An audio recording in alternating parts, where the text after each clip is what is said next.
This is an ASMR moment brought to you by In the Pursuit with David Pearson. Yeah, bro. And today we are going to be answering the question, can CBD or cannabis help with brain health recovery?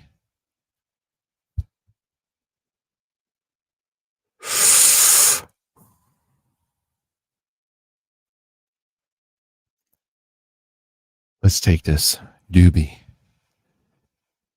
and let's explore the answer to this question. And I say, let's smoke this joint together. Let's get started.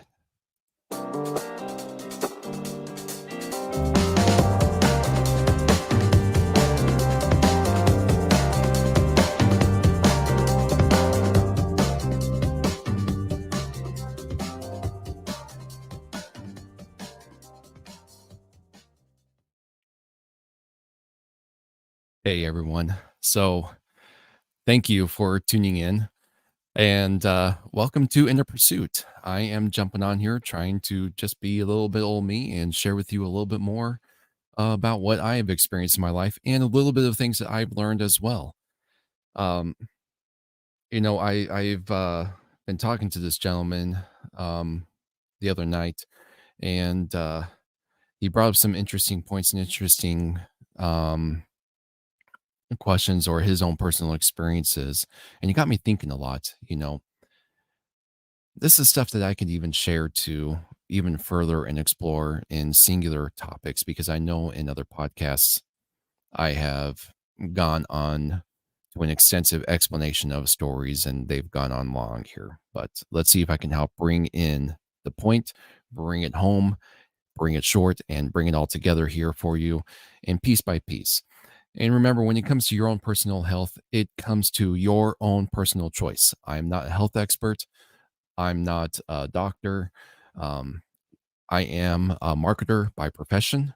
And what I do here is things I explore myself that has helped improve my life. And I'm hoping it will help improve yours. And so that is the complete objective here for me to do this. So before I move on, thank you again for watching my podcast.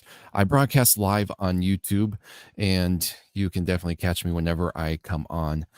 You can also listen to my podcast on Anchor.fm. And I like to give a special shout out to Spotify for making Anchor.fm possible for me to get this podcast set up. And it's distributed to major podcasting platforms everywhere. So you're talking about Apple, Google, Overcast, I think it's called. Not Outcast. I was thinking Outcast.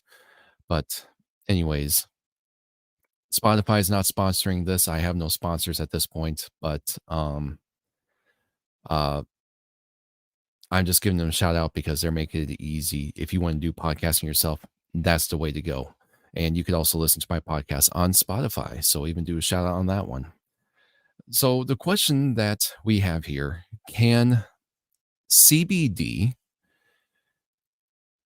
or cannabis help with brain injury recovery? Can CBD or cannabis help with concussion recovery? And to get to that answer, I'm going to share with you my personal experience, and I'm going to turn to a brain health doctor for this advice. And so first off, when I have received my brain injury at first, or at the time doctors are saying, no, it's a concussion, you'll get over it, right? Week after week went by and I was getting more desperate and more desperate because the symptoms was ever increasing, not getting better. Some days I felt like they were, and other days it just felt like they got far worse than what they were before.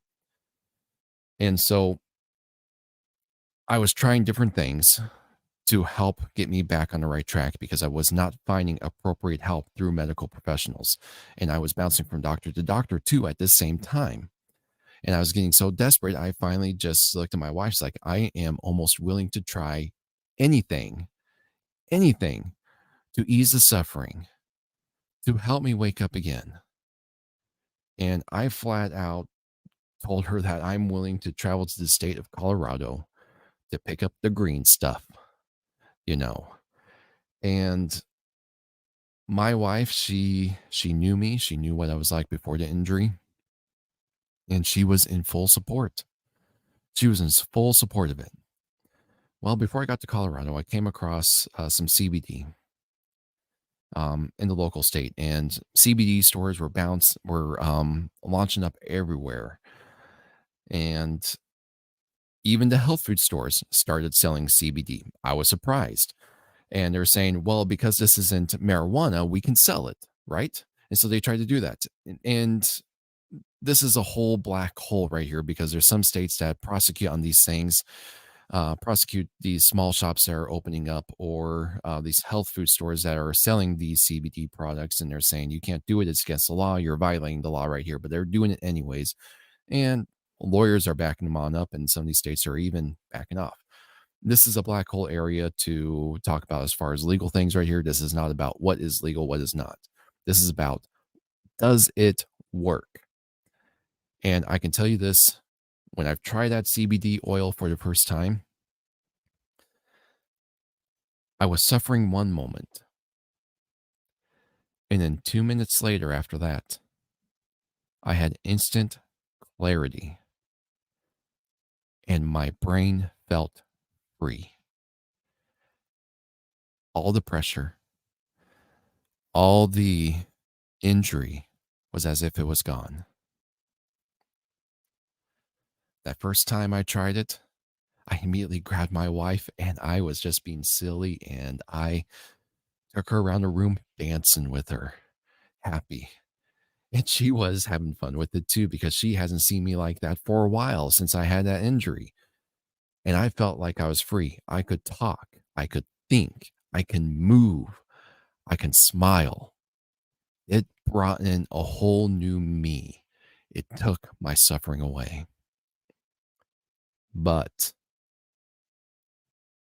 and I mean a strong but, it lasted for a short time.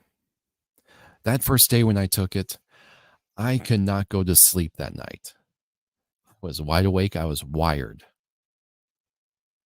And people will probably look at you as like, how could you be wired off that stuff? That's the complete opposite of what this plant is supposed to do to you. It was like, well, I was a first timer on this. Okay.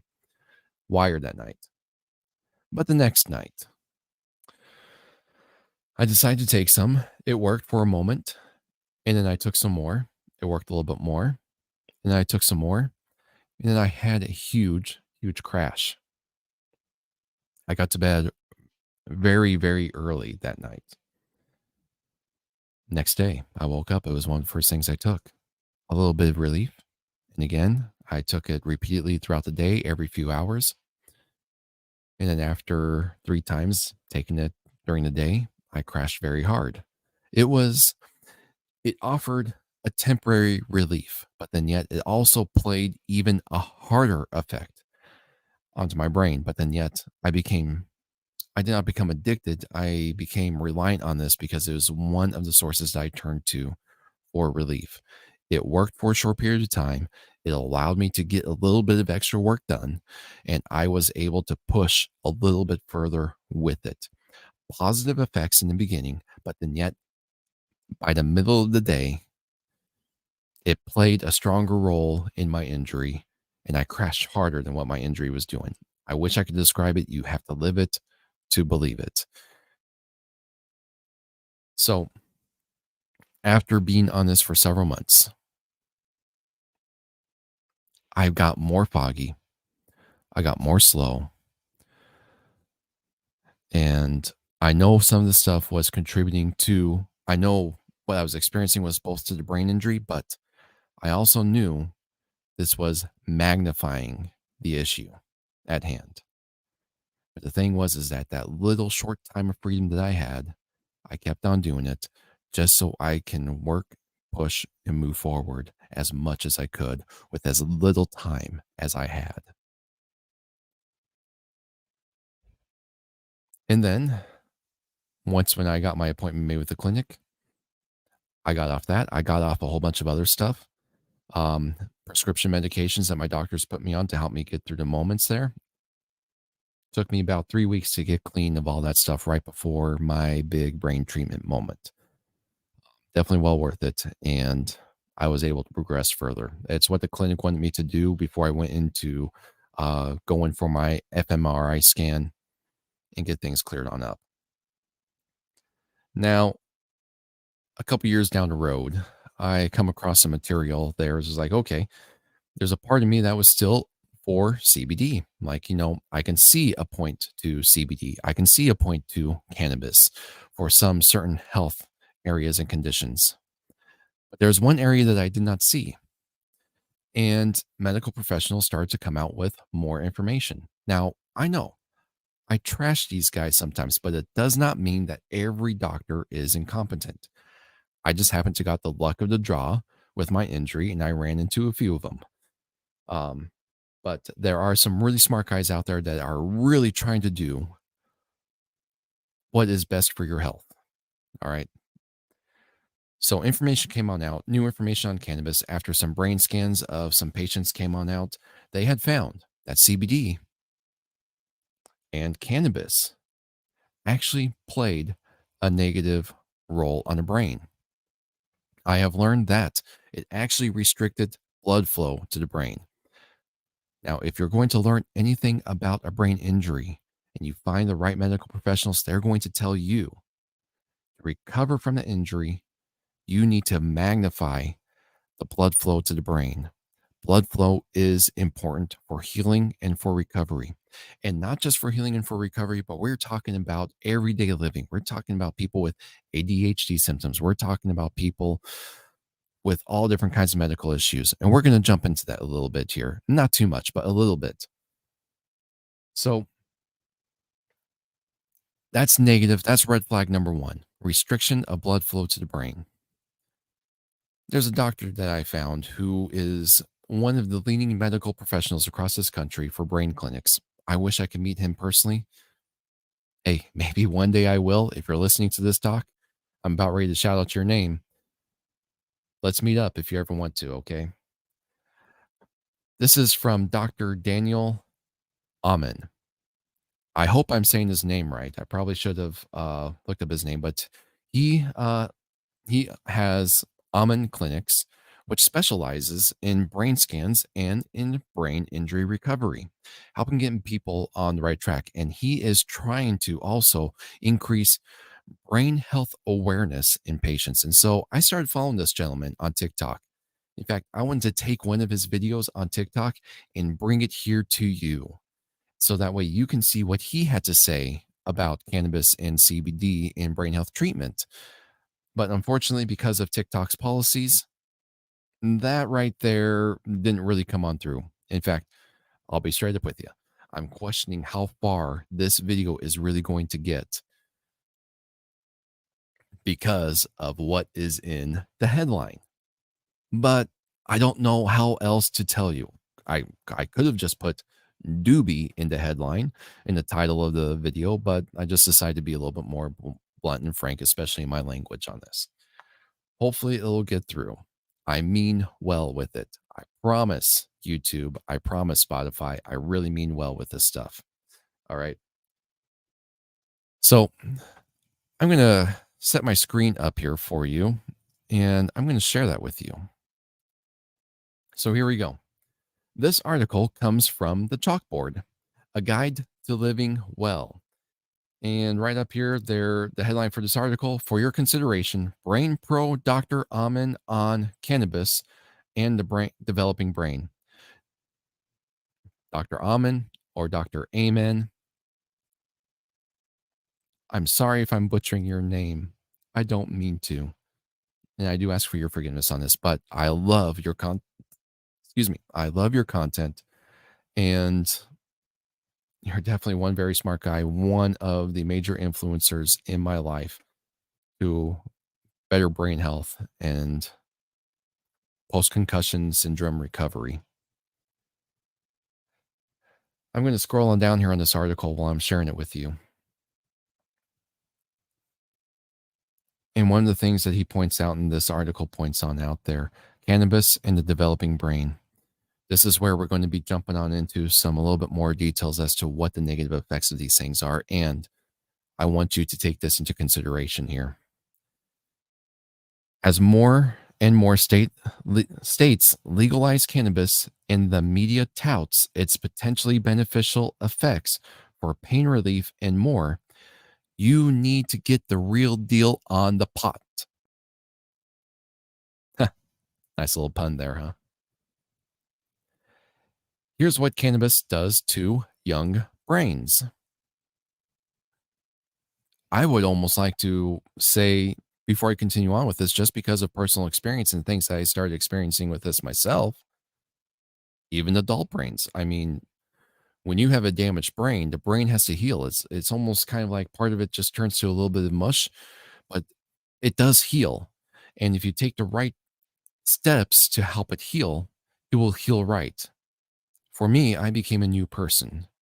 At first, with the injury, made me ill-tempered, and then I learned to become someone new, someone in some areas with temperament, better than what I was before, happier than where I was before. But it says what cannabis does to young brains, and I like you to take this into consideration for people of all ages here. Impairs short-term memory, contributes to learning problems, decreases focus and attention, decreases blood flow to the brain, just as I was saying here, raises the risk of depression, psychosis, suicidal thoughts, and suicide attempts, associated with a decline in IQ, makes you vulnerable to long-term consequences. Now, of course, makes you vulnerable to long-term consequences. I can't tell you what that is, but I can tell you this already from personal experience right here from what I've done. I've definitely dealt with decreasing of focus and attention. Learning problems, you know what? And impaired short-term memory, I was experiencing those things with the brain injury. So as far as I've known, CBD could have magnified that thing for me. There was a lot of things that was magnified for me. My depression was very high. Was it just contributed from the brain injury alone, or was it magnified by the CBD that I was taking? Psychosis, I don't think I was crazy. You're going to have to talk to my family on that to tell you if I'm a little psychopathic or not. I personally, I don't think I am. But anyways, some things for you to consider. I'm bringing this on up because of the conversation that I had with a gentleman. He told me that he is taking it for pain relief as a result of his head injury. I understand. If you're watching this, sir, please take that into consideration. And for anyone else, take this into consideration. There is much better health alternatives than that. Yes, we are to take advantage of what grows in the earth to help us with our health and nutrition. But do not turn to the 5-leaf plant. It may be the 5-leaf plant screaming out danger. It has its place, but not for long-term use. What has its place is the key word here that I have: anti-inflammation. You need to have an anti-inflammatory diet, because brain injury or not, if you're suffering from ADHD, if you're suffering from, psychosis or depression, in some cases, I'm saying some, it can be most, it could be misdiagnosed. And we are encouraged to try to take healthy means first before we go off to the drugs. That's one of the things that Dr. Ahman has stressed while I was listening to some of his videos. And that's something that I can go ahead and show later on in future podcasts. And I'm hoping to show his materials as I go on with different subjects here. So what is natural, that is not a drug, and that is a powerful anti-inflammatory?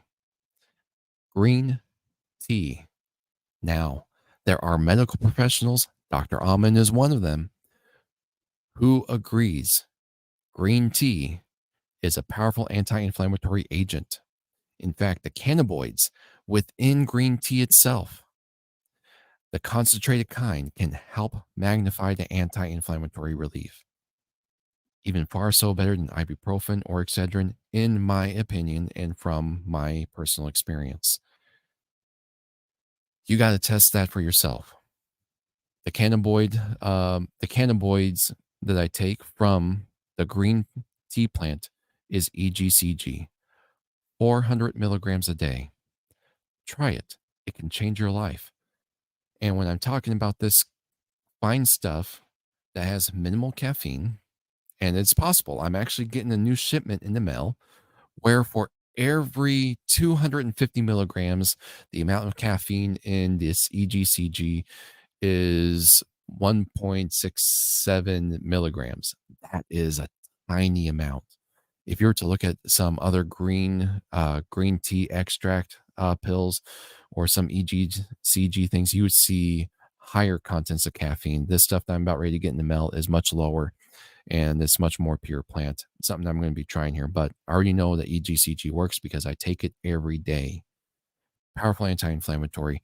It was one of the major freeing elements for my brain. All right. That's all I have to say concerning this. And I'd like to thank you for joining me for this podcast to get down to the answer on this. For this issue, I would say stay away from CBD, stay away from cannabinoids, and get into the anti-inflammatory diet, get into the anti-inflammatory supplements. Try them out, test them out. Get a nutritional specialist. They can help guide you along the way and even give you certain tests to see where you're off balance. Anything and everything is possible without drugs. And I'm seeing prescription use and saying plant use as well. Only if the natural substances doesn't work should you go to a doctor. But, your choice, not mine. I'm not a medical professional. Take things into account. Thank you for joining me. If you like this content and you want to support me, the best way you could do that is to like, share, and subscribe. I don't care where you are. If you're on YouTube, if you're on Facebook, or if you're on a podcast, if you're listening through a podcast, follow me, follow my channel. I'm going to be bringing more stuff out similar to this, and then I'm going to be exploring other roads as well. And all this is to help improve. Well, all this is while sharing with you my personal experiences in my own pursuit to improve my life and hoping that it can help improve yours. And for the final point, turn to God in all things. Have faith in him. And if you don't believe in him or don't have faith in him, figure a way out on how to believe in him and how to have that faith. Once when you get there, you're never going to go back. And you will figure out, just as I have, God is real. Thank you for joining me. And we will see you next time.